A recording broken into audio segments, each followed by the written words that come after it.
Most people think real estate is the best way to build wealth, while others swear by the stock market and ETFs. But what almost nobody talks about is what actually happens over time when you commit to one versus the other. And the answer isn't what most people expect, because I've done both. And after more than 20 years in real estate, owning properties, collecting rent, and dealing with tenants, while also investing in ETFs, I've seen where each one wins and where it quietly falls apart. So in this video, I'm going to break this down as simply as possible. We'll look at how real estate actually builds wealth over time. Then we'll break down how ETFs grow and why they feel easier for most people, because this isn't a one-size-fits-all answer. For some people, real estate is the better path, while for others, ETFs are the simpler and sometimes even more effective way to build long-term wealth. And by the end of this video, you'll have a much clearer idea of which path makes the most sense for you. Hi, I'm Greg Hardy, and welcome back to the channel, and thank you for being here. We cover all things personal finance, investing, and building a secure financial future. So if you're serious about taking control of your money and also learning something new every week, make sure to subscribe to the channel and like this video. It really helps the channel out and gets this information to more people who need it. Thank you. Most people approach this the wrong way from the start. They ask which one makes more money, but that's not really the right question. The better question is which one helps you build wealth in a way that you can stick with for the next 10, 20, or even 30 years.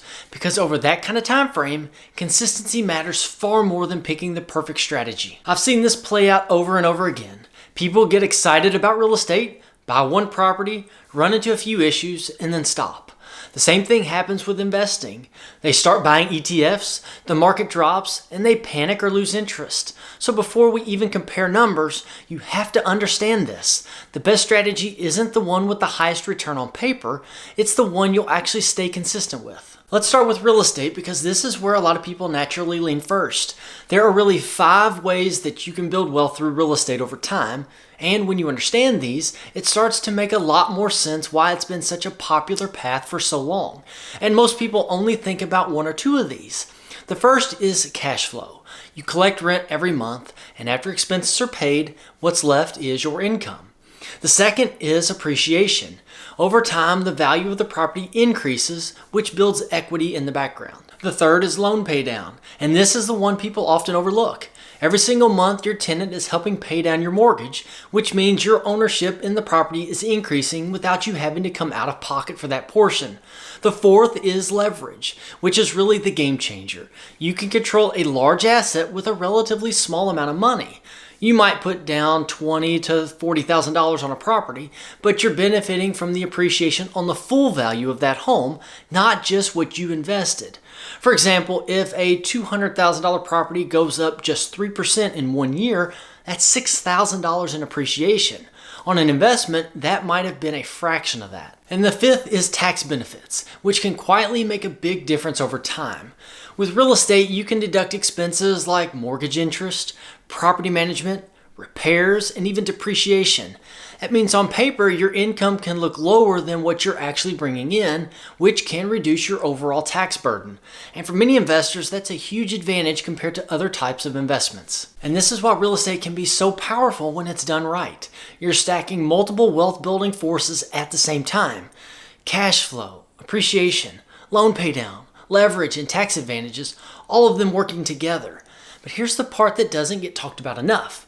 Real estate is not passive, especially in the beginning.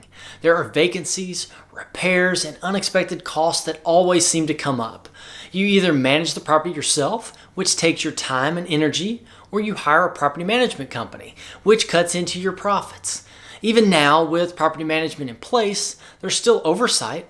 It's a powerful strategy, but it comes with responsibility. Now let's look at ETFs, because this is a completely different experience. With ETFs, your wealth is built through market growth, dividends depending on the fund, and most importantly, consistency over time. You're essentially buying small pieces of hundreds of companies, which gives you broad exposure to the market without having to pick individual stocks or worry about any one company failing.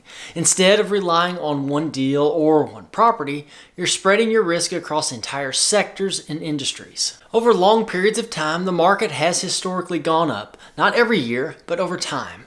You're not trying to outsmart the market, you're simply participating in it. And when you consistently invest month after month, year after year, that growth starts to compound in a very powerful way. It may feel slow in the beginning, and there will be periods where the market pulls back. But over time, that consistency can lead to significant results as compounding starts to take over. And this is where a lot of people quit, right before it starts to get powerful. But here's the biggest difference compared to real estate. ETFs are simple. They're passive and they're easy to stay consistent with. You don't get calls about broken toilets, you don't deal with vacancies, and you don't have to qualify for loans or manage properties. There's no maintenance, no tenants, and no day-to-day involvement. You can invest from your phone in a matter of minutes, automate contributions, and keep things running in the background while you focus on your life and career. And for a lot of people, that simplicity is a huge advantage, because the easier something is to manage, the more likely you are to stick with it long term. And when it comes to building wealth, that consistency over decades is what really drives results. Not complexity, not perfect timing, and not chasing the next big opportunity. In many cases, the people who do the best with ETFs are the ones who keep it simple and just stay the course. Now, this is where the real conversation starts, because both of these options sound great on the surface. Real estate sounds powerful with cash flow and leverage, and ETFs sound simple and consistent. But what really matters are the trade-offs, because every wealth building strategy comes with a different type of pressure and responsibility. This is where most people choose wrong. Not because they picked the wrong strategy, but because they picked one that didn't fit them. With real estate, one of the biggest trade-offs is liquidity. You can't just sell a property overnight if you need access to your money.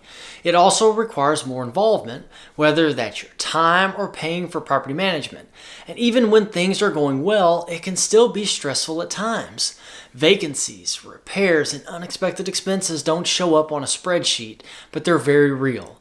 And on top of that, there's usually a bigger upfront capital requirement to get started. With ETFs, the trade-offs are different. You don't have leverage in the same way, so you're investing what you have rather than controlling a larger asset.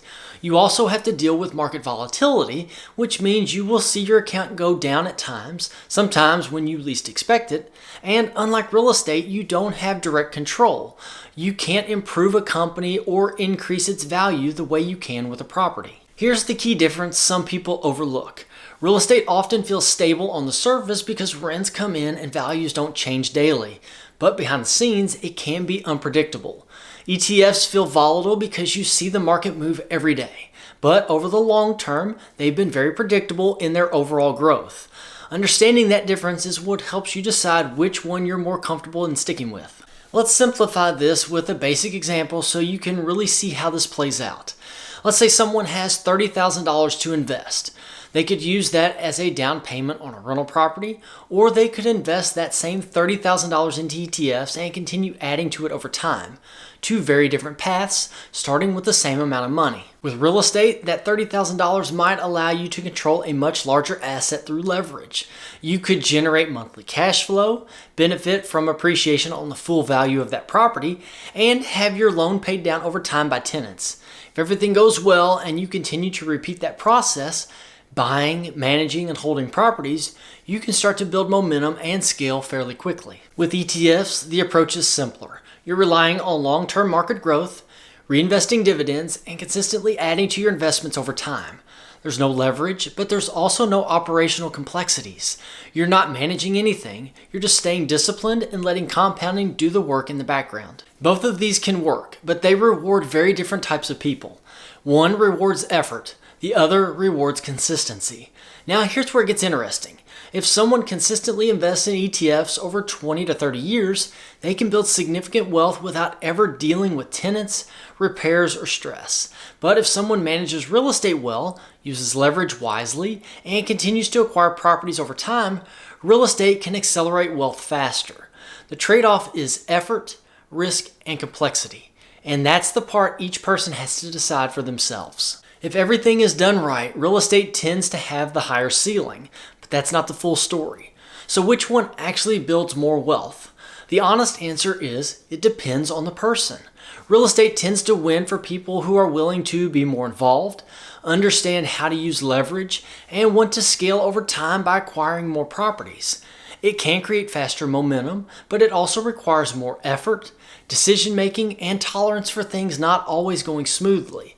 On the other hand, ETFs tend to win for people who want simplicity, value their time and flexibility, and prefer a more passive approach. It's a slower, steadier path, but one that's often easier to stick with over the long run. And here's something important I've learned personally. You don't have to choose one. Some of the most successful people build wealth using both. They use real estate for income and leverage, creating cash flow and opportunities to scale, while using ETFs for simplicity and long-term growth in the background. That combination can give you the best of both worlds as long as you're intentional about how you use each one. At the end of the day, building wealth isn't about choosing the perfect strategy. It's about choosing a path that actually fits your life and sticking with it long enough to let it work. Both real estate and ETFs can lead to financial freedom, but neither one works if you're constantly starting, stopping, second-guessing, or chasing something new. The real advantage doesn't come from picking the best option.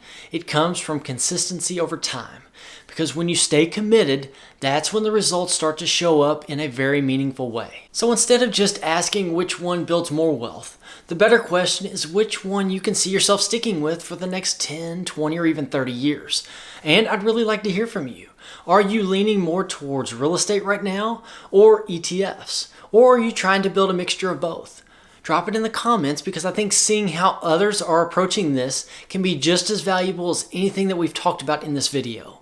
Wealth isn't built by picking the perfect strategy.